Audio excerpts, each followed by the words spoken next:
Hey guys, welcome to the Learn Feng Shui podcast, where you'll learn Feng Shui from a classical point of view, taking out the myth and superstition. So if you're interested in learning Feng Shui, Chinese astrology, all things Chinese metaphysics, as well as the superstitions and myths that connect it all, you'll enjoy learning Feng Shui with me.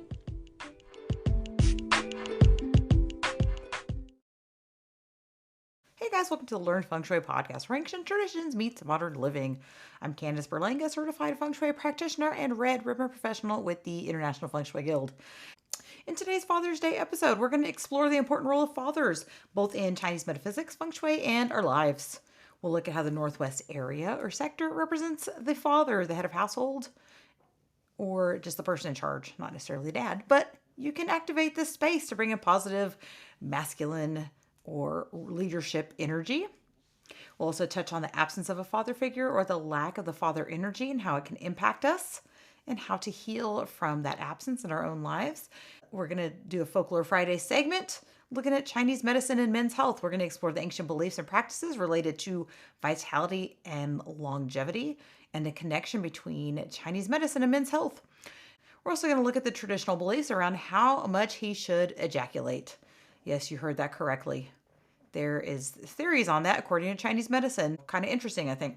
All right, let's get into it.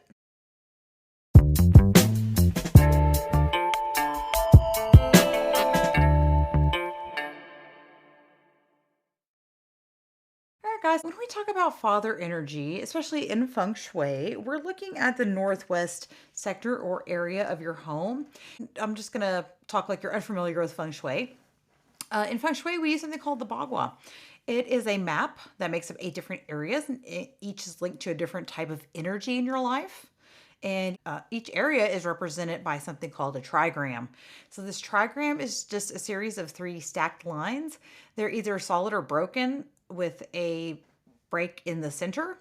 And it just comes from the ancient Chinese text called the I Ching. So each trigram tells a story about nature, energy, or even just how we show up. For example, that northwest area or sector of your home is represented by the Chen trigram. So it's 3 solid lines that are all stacked together, and it is a pure yang or masculine energy. It's strong, clear, and active. It represents the father figure or the father energy of your life. It's about leadership, protection, guidance, and the kind of steady presence that offers direction and support or guidance. If you practice BTB Feng Shui, it is the area called helpful people and travel. And again, it represents that wisdom, leadership, and protection. Even if your father isn't physically present or doesn't embody these qualities, the energy still exists. And in this sector of your home, when it's in balance, it can help bring support and embody that energy in your own life. The Chan or that heaven trigram represents a father or patriarchal energy. It's not an actual father, but the energy of someone who leads with purpose, shows up consistently, and provides a sense of direction and structure. It's also associated with the element of metal, which adds qualities like discipline, protection, and even clarity or action. Again, this is the area of your home you really want to support. So how do you know if this area of your home is supported? Well, the Northwest sector or your helpful people sector should be in your home first of all. So the Northwest should not have a missing corner, or it could impact that energy of your home. Not only that, it could impact either the eldest male or the father figure living in the home. It could represent that they don't want to be home a lot. They don't have a lot of good luck, or that quality, like I talked about, just isn't there. That leadership role within your home isn't there. A lot of people believe that the toilet shouldn't be in this sector, or the same type of energy. It'll affect the luck of the man, of the head of the house. It doesn't necessarily have to be a man. So if you're a strong, independent woman and you provide for yourself, you know what? You can also activate this energy to help support you in your career. So it's good for that, especially if you're the head of a company. And this can be used in your office too. Another thing you should do is keep the northwest sector of your home clean. It could also represent the health of the male, like the mental health. So you want to just make sure that area is clean, clear, and it's just flowing correctly. You can put decorations also related to like status or power in the sector, and that could help generate good chi or energy.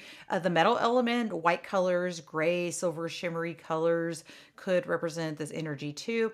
I mentioned previously that I was on the podcast called Deep Dive with Donnie Flamingo, and the host there mentioned that he actually has a gym in this area of his house, and I told him it's perfect. So something like that, if metal weights, working out in this area could be quite good.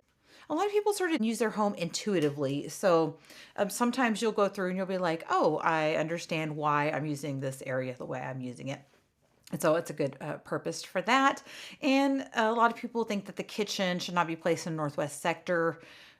And that goes with the elements. Remember that the northwest is the metal element, and when you bring fire into it, there could be a fire and metal clash. However, there's definitely places, even within the northwest, that you can place a stove, and that kind of goes through, you have to go through a formula process and see if you can place the stove in a specific area within that northwest sector, and the energy could be negated. So not necessarily always a deal breaker.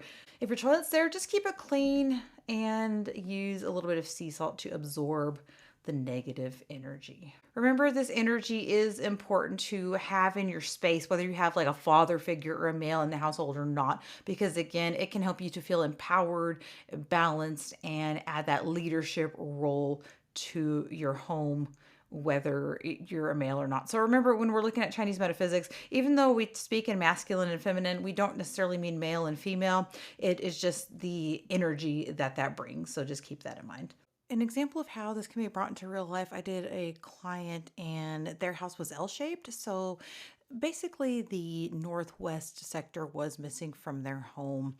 And, it's interesting because I feel like it really didn't affect the male of the household all too much because he did very well. He had a good career, um, you know, relationship. The wife was a little domineering. So I will say, if you feel like you have a domineering partner, maybe it's because their energy is kind of the one that's ruling the house, if that makes sense.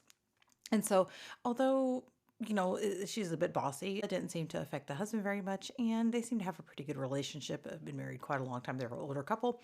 But even though this energy can impact you, one thing you can also look at too is the gua number of the male of the household. So this person had a gua number 4. So basically, the southeast sector of the home was pretty important to him. So you can enhance that sector instead. And one thing I noticed is that he did have an office that was kind of in that east southeast area. For him, in this case, I think it was a pretty good setup. It really does depend on what, you have to kind of take into account all the energies and see whether or not they're impacting you, because there's different things you can use within the house. So even if the northwest sector is missing, it doesn't necessarily mean anything bad. It's not necessarily bad. But again, maybe the females of the household could be a little bit bossy. Another thing you can do is enhance the southwest sector of your home. This is energy that represents the female head of household. So if you have a female earner or a house full of ladies, you can also enhance this area also to aid in that energy. All right, talking about missing fathers or absent fathers from a space. How do you heal from having absent father or missing father energy? In this next segment, we're going to look at father wounds and how that shows up and how you can begin to start healing from it. So now that we've been talking about the strength and support that a father energy can bring, it's important to recognize when the energy is missing. Not everybody grew up with a present or supportive father figure, and sometimes the absence can definitely leave an imprint, especially on days like Father's Day. So it might be emotional distance or abandonment, or a father who just doesn't know how to show up. These wounds, they can follow us into adulthood in subtle and powerful ways and really impact our life. So this next part of the episode, I want to take a moment to talk about what's often called the father wound, what it looks like and how it shows up, as well as how to start healing.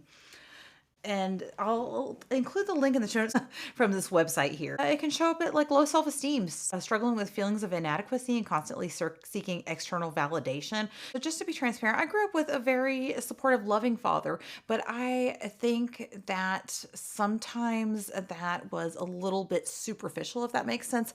So I've never truly feel like I got to know some parts of my dad, if that makes sense. And I wasn't given a lot of external validation, although I knew he supported me. I needed that validation, right? I have this rooster in my zodiac, and the rooster definitely needs validation. So if you have a loved one with a rooster in their zodiac, praise them. They want to be seen also. And I definitely had feelings of seeking external validation through relationships, whether it be friendships or romantic relationships. I can definitely see that. So even if your father was there, sometimes you still have these father wounds. Isn't it interesting? You could have difficulty with authority. You did distrust authority figures or have trouble in your own leadership roles, like having trouble taking charge. Emotional unavailability. You can have trouble expressing your emotions or a fear of intimacy due to emotional neglect or distance from a father.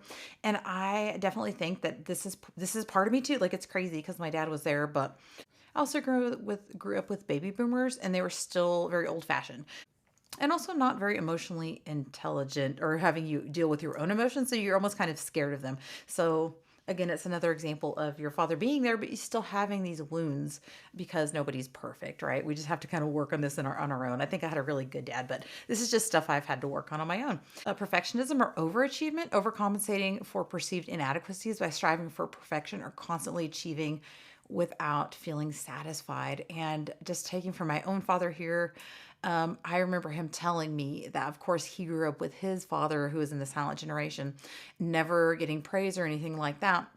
And him really feeling like I mean, my father's very accomplished. He, has his master's degree in computer science. He retired from the Air Force. But doing all of that, he almost thinks that it was for recognition and never fully feeling like he was achieving, like, there's more and more and more, and you want to make somebody happy. Unresolved anger or resentment, bitterness or anger towards father or male figures, sometimes leading to negative relationship patterns. A fear of abandonment, a deep-seated fear for being abandoned, often showing up in romantic or personal relationships. Again, being transparent, I definitely struggled with that when I was younger. you know A Feng Shui, you can restore and heal that absent father energy. Remember focusing on that northwest sector corner of your home. You can definitely kind of work, at least in your environment, to balance the space and to start putting energy around this absence. And finding in the Northwest, if that father figure is missing or distant, the sector or area of your home can be really important for restoring some sort of balance. So the energy here is about that creative force, the leadership and authority. And even if there's no father figure present, like I just mentioned, the area can be activated to bring in more of those protective and guiding type energies. And again, that would be BTB, the corner that is helpful to people in travel. Some ways you can kind of do this with just with your feng shui. You have to do the inner work too, and we'll talk about that in a second, because it's the action you also have to put behind it. So just placing the items up will not help. In this sector, you can place photos of positive male role models, mentors, or even people just who embody these qualities of leadership and protection that you wish to also see in your own life. A symbolic guardian, dragon statue. Some people do, because this represents the heaven energy. Some people like to put the Buddha or a certain deity in that sector, and that's perfectly fine too. If you're looking, and if you're one that likes crystals or symbols, you can use some kind of tiger's eye. It's supposed to be for strength and protection, or amethyst, which is supposed to be for healing, to represent that healing of your body, to represent that healing in your life. And you can even place items that represent empowerment for you. And if you have suffered from these father wounds, if this sounds familiar to you, placing something personal in your area that symbolizes your own personal strength, resilience, or even protective nature, maybe an item of self love or a meaningful token, you can help reframe that relationship to a father energy, both personally and within your family. And again, since this represents in some schools of thought the helpful people and even travel sector of your home, remember that you can use this area to bring in that helpful energy. So it doesn't just have to be, that Northwest. You can definitely use it if you are BTB, or Western style of feng shui. And remember that just beyond these external remedies, this true healing does require introspection and inner work. Maybe you need to go to a counselor. Healing from an absent or distant father can also involve reclaiming the positive father energy within yourself, maybe cultivating qualities that you wish you would have had, and, teaching your children that. Don't just work on trying to put something out to fix this energy, because it really is going to be an internal healing. Father figures may have been absent or even distant, but each person has a capacity to become that energy that they need and that guide in their own life. As we start to unpack and heal the deeper layers of that father wound, something interesting happens. We begin to reclaim our own inner authority and strength. And in Chinese medicine, the strength is tied to something called the vital essence, or jing. It's our kind of our core energy, the stuff we're born with, and it's usually associated with the father's contribution at conception, if you get what I'm saying. But it's more than that. It's this life force. I mean, as you know, when a child is conceived, there's two, forces that meet and come together. And so we're shifting into this Folklore Friday segment. Probably the toughest shift I've had to do is go from something rather seriously a father wound, but we're going to shift gears here and explore how this traditional Chinese medicine views men's health, vitality, and aging, including some really interesting beliefs on how a man's energy should be preserved over time. And you guessed it, that is through the act of ejaculation, interestingly enough. So, a nice segue there, right? The concept for this podcast I've been wanting to cover for a while, but I attribute it to a couple different sources. I remember hearing this a long time ago on Mysterious Universe, the podcast I always reference that I love. But also, there's another feng shui practitioner who referenced this for a Father's Day Facebook post, Miss Gail Smith, who's no longer with us. And so I thought it'd be kind of interesting to cover this concept of jing. It's the life force or vital essence, and it is important both in Chinese medicine and in fatherhood. Semen retention. A traditional Chinese medicine recommends that men do not ejaculate too often, and that is the concept of jing. So the jing is the life essence, and it plays an important role in both Chinese medicine and fatherhood. What is jing? Jing is actually a Chinese word for essence, specifically linked to your kidneys. This is from Wikipedia here. I'll link in the show notes, along with qi and shen, which is considered one of the three treasures of traditional Chinese medicine.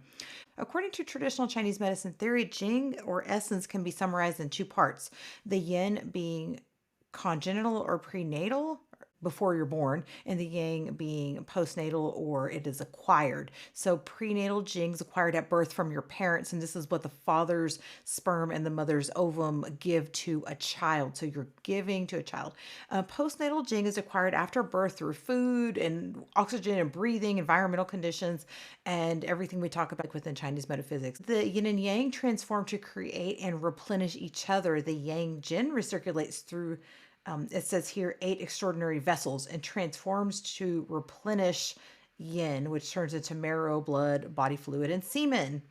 It says here that one is said to be born with a fixed amount of jing, which is prenatal, although you can also acquire it. Theoretically, jing is consumed continuously throughout your life, just by everyday things like stress, illness, if you overindulge in alcohol or drugs, and having a lot of sex.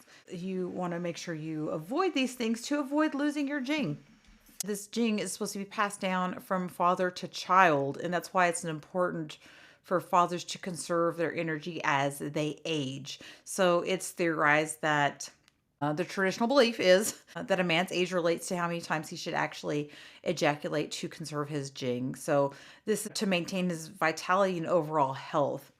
It kind of connects these traditional beliefs with modern wellness for men, mentioning that fathers can support their health through diet, herbs, and lifestyle choices to keep their gene strong, and that includes the semen retention.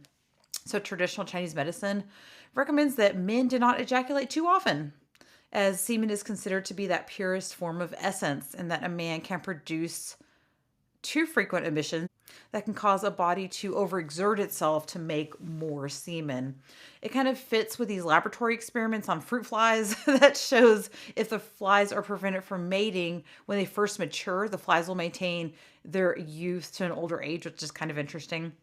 Someone who ejaculates too often can expect to eventually suffer both yin and yang deficiency symptoms, which means they just get sick easier. Maybe they lose their hair earlier. So if you see a bunch of bald people, maybe it's not just genetic, but maybe they're using too much of their jing. It can even lead to erection difficulty, particularly if a man watches too many, I'll just say, stimulating videos, Emissions and sexual intercourse are healthy activities for everybody to engage in, but traditional Chinese medicine recommends that men learn to retain their semen and transform it to their mental power through meditative techniques. So it's pretty interesting. Let's talk frequency, guys.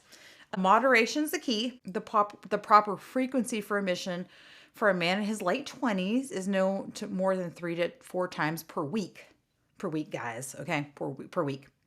The 30s is 2 times a week, and 40s is once a week. So you should only be doing that once a week. 50s is once every 2 weeks, and 60s you should only emit 1 time per month. This doesn't include sex, this says here, so it's fully possible to have an orgasm without ejaculation.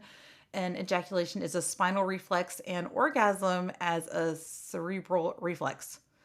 With practice, the two can be separated, and a man can have as many orgasms as he pleases without ejaculation.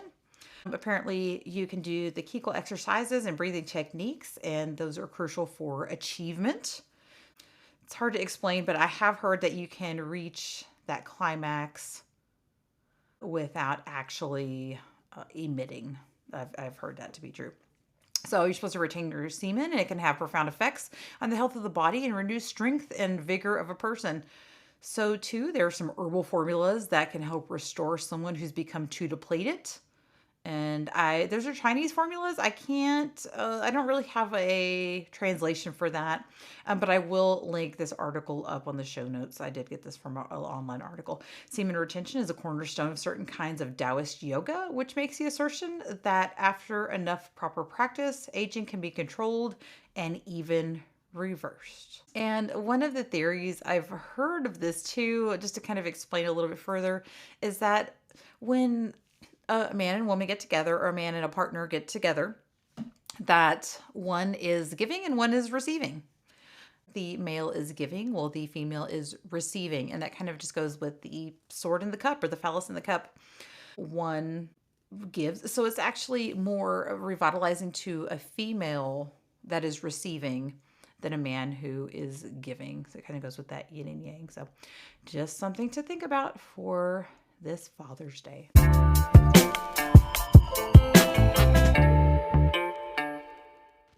All right, guys. Well, I hope you enjoyed today's episode covering father wounds, men's health in Chinese medicine, and the masculine or father figure sector of your home.